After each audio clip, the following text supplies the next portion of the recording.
Coming up on today's episode of Airborne Unlimited, Google Lunar XPRIZE finalists are announced. A Gulfstream G280 sets a new record. Orlando, Florida now has their own drone operating ordinance.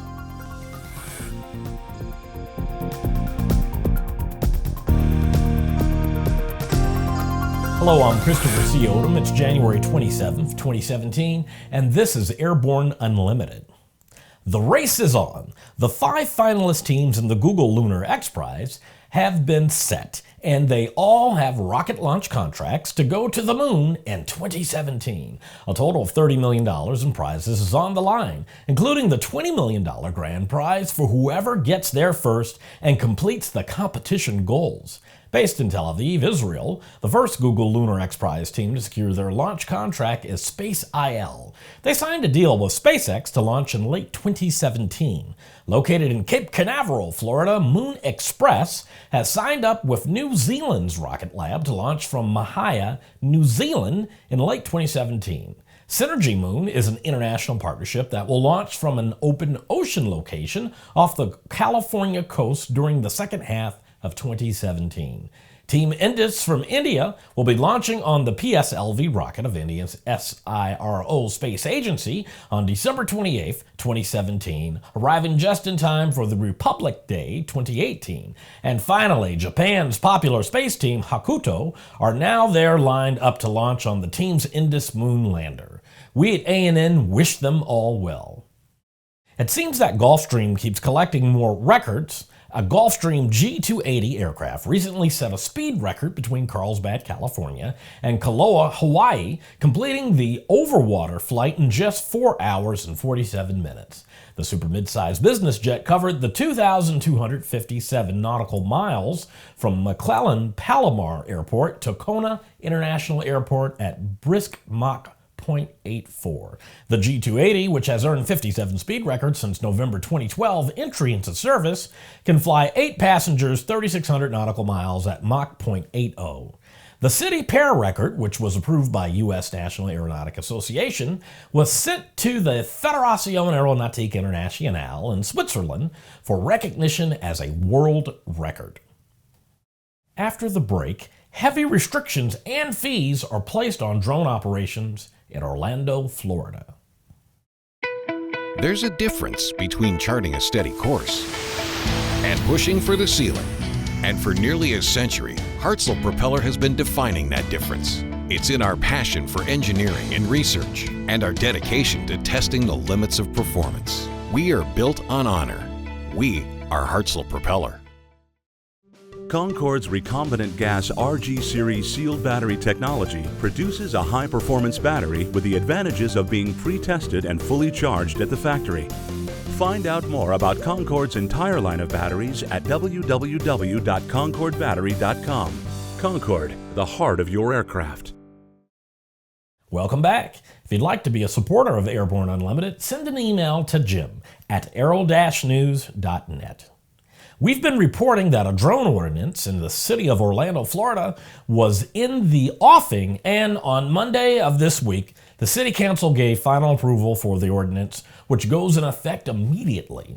The ordinance prohibits the use of drones on nearly all public property in the city, established a local permitting process, and sets fines for violations. Permits to operate a drone can be obtained from the city for an annual fee of $150, or operators can get a per-event permit for $20. The use of drones is now prohibited in most public parks, around major venues, near schools, or at events where there are large numbers of people without the city's permission. It's reported one public park will be approved for drone operations.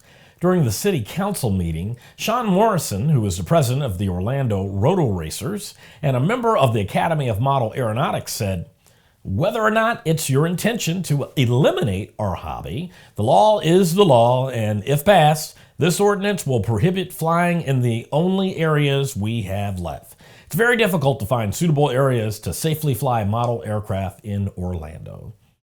It's Friday, and that means it's normally time for A&N CEO and Editor-in-Chief Jim Campbell to check in with his weekly barnstorming commentary. However, Jim is tied up this week checking out all the amazing happenings at the Sebringsport Aviation Expo. Jim will be back next Friday, though, with his regular barnstorming commentary to fill us in. After these messages, Piper appoints a Vice President of International and Direct Sales. Redbird Flight Simulations is dedicated to revolutionizing flight training by designing, manufacturing, and delivering affordable and innovative flight training technologies. Each Redbird device is designed to enhance the training experience for pilots of all levels, from student to ATP. Redbird is quickly becoming the industry standard for flight training. Since Redbird introduced its revolutionary FMX in 2007, colleges, universities, and flight training operations around the world have integrated Redbird products into their curriculum. It's time to discover what Redbird can do for you. Join the migration.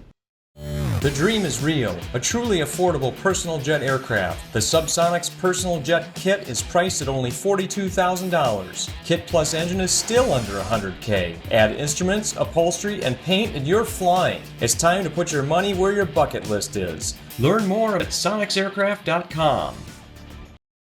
With so much news coming out of the aviation industry, we're summarizing a few of those other great stories in a brief segment we call Around the Patch.